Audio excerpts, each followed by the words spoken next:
लोकाभिरामं रणरङ्गधीरं राजीवनेत्रं रघुवंशनाथं कारुण्यरूपं करुणाकरं तं श्रीरामचन्द्रं शरणं प्रपद्ये। नर्मदाय नमो प्रातः नर्मदाय नमो ऋषि नमस्ते नर्मदे देवी त्राहि मामुभौ सागरात्। ओम नमो भगवते अखिलेश्वराय देवाय नमः। आत्मबंधुओं, आज अयोध्या इतिहास रामायण का तीसरा भाग। आज हम आपको स्कंद पुराण से अयोध्या की महिमा का वर्णन कर रहे हैं। देखिए, स्कंद पुराण में किस प्रकार से अयोध्या जी का चित्रण किया गया है। और सबसे पहले जो दोहा मैं आपको सुना रहा हूँ उसमें बताया कि अयोध्या का अर्थ क्या होता है। देखिए, हमारे पुराण किस प्रकार से अयोध्या के अर्थ का वर्णन करते हैं। विरंचिया विष्णुवरु रुद्र स्वरूप धकार। क्या है अयोध्या? यानी विरंची यानी ब्रह्मा, और या यानी विष्णु, और धकार जो है धा शब्द है वो भगवान रुद्र का स्वरूप है।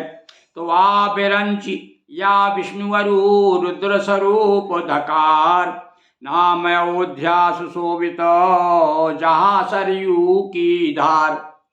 और जहाँ सरयू मैया बह रही है वह स्थान कौन सा है? वो अयोध्या है। विष्णु प्रिया यह सुंदर नगरी, प्रकृति लिए कर सुंदर गगरी। ऐसा लग रहा है जैसे प्रकृति ने अपने कर कमलों में एक सुंदर गगरी रूप में सरस्वती को धारण किया है। और ये भगवान विष्णु को बहुत प्रिय है। क्यों प्रिय है अयोध्या? क्योंकि भगवान विष्णु के चक्र पर ही तो आधारित है। और जिससे युद्ध नहीं कर सकते आदिपुरी, जिसको सब कह। और भैया पुरियों में भी है, जैसे देवों में आदिदेव महादेव है, ऐसे पुरियों में इसे स्कंद पुराण तो कहता है आदिपुरी है। सबसे पहले इसी की रचना की है ब्रह्मा जी ने। आदिपुरी जिसको सब कहते, और चक्र सुदर्शन, और जिससे युद्ध नहीं कर सकते, और जो कभी युद्ध में पराजित नहीं हुई। ये ऐसा नगर है जहाँ किसी ने भी रावण तक बड़े बड़े लोग आकर के और पराजित करने की कोशिश की, इस नगर पे कब्जा करने पर नहीं कर सके। जिससे युद्ध नहीं कर सकते आदिपुरी, जिसको सब कहते।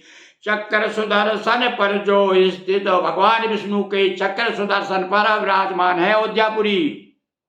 राम जहाँ साक्षात उपस्थित, और आज भी भगवान हमारे रामलला साक्षात वहाँ उपस्थित है। और भैया अब तो बड़ा भव्य मंदिर बनने जा रहा है उनका, और इसलिए तो सारे भारतवर्ष का हृदय जो है पुलकायमान हो रहा है। ऐसी नगरी का शुभ वर्णन और कर न सके शारदा से सगण। इस भैया हम अयोध्यापुरी की महिमा के बारे में तो शेषनाग भी वर्णन नहीं कर सकते, सरस्वती जी भी थक जाए कहते कहते।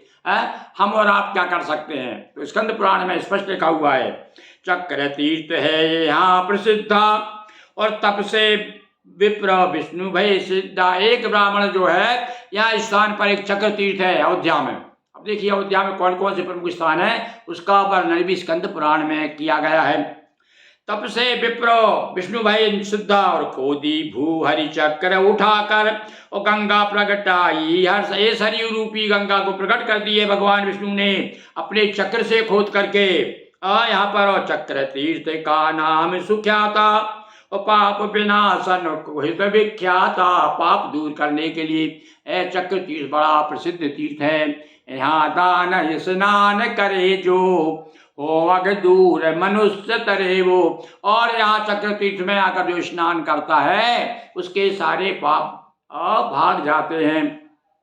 कार्तिक दशमी से पूनम तक तीर्थ यात्रा जारी अब तक। अभी भी वहां पर जो है और तीर्थ यात्रा होती है। कहाँ से? कार्तिक दशमी से लेकर के पूर्णिमा तक बड़ा मेला भरता है, लोग परिक्रमा करते हैं चक्र तीर्थ की। और विधि ने खुद एक कुंड बनाया, और यहाँ पर ब्रह्मा जी ने खुद आकर के कुंड की स्थापना की है, और उसका नाम है ब्रह्म कुंड। विधि ने खुद एक कुंड बनाया, और ब्रह्म कुंड वंशक कहलाया। ब्रह्म कुंड कहलाता है। और ब्रह्मलोक यदि दर्शन पाना करें कुंड में सुबह स्नाना। ब्रह्मलोक का दर्शन हो जाता है स्नान में, यहाँ स्नान करने से ब्रह्म कुंड में।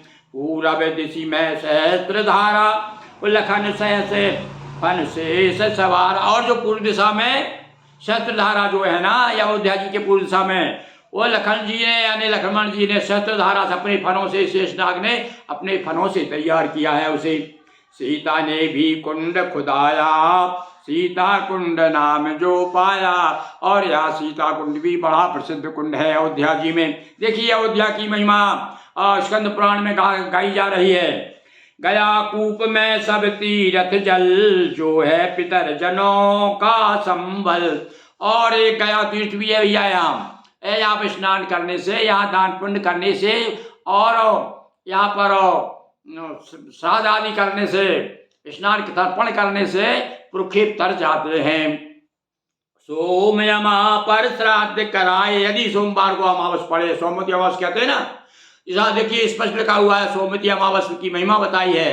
तो सोमवार के अमावस्या को यदि जो जाकर के गया कूप में जाकर के तर्पण करता है, स्नान करता है, दान पुण्य करता है, उसके पितर तर जाते हैं। सोमोमा पर श्राद्ध कराए, सारे पितर मोक्ष को पाए, सारे पितर मोक्ष हो जाते हैं।